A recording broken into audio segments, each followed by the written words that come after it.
Welcome to the Rim Break Rodeo. We hope this video helps. In this video, I will show you how to make delicious homemade salsa.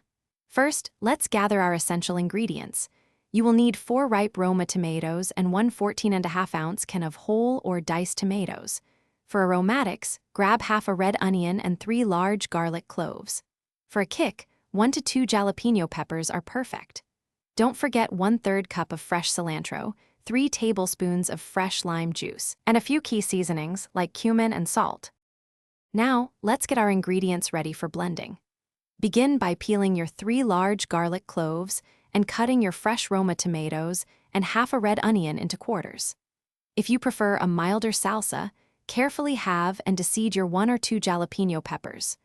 Remember to drain any excess liquid from your 14.5-ounce can of whole or diced tomatoes to prevent a watery consistency.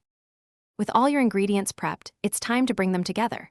Place the fresh and canned tomatoes, onion, garlic, jalapenos, cilantro, lime juice, and seasonings into your food processor or blender.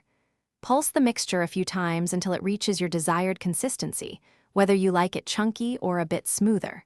Always taste your salsa and adjust the seasonings, adding more salt, cumin, or a pinch of chili powder if you wish. Once your salsa is perfectly seasoned, transfer it to a bowl or jar. For the best flavor, refrigerate your salsa for at least 30 minutes. This allows all those wonderful ingredients to meld together. Your delicious homemade salsa is now ready to enjoy. Serve it with crispy tortilla chips, spoon it over your favorite tacos, or use it as a vibrant topping for any meal. It stores well in the refrigerator for up to 5 days. Thanks for watching. Consider subscribing if we helped you.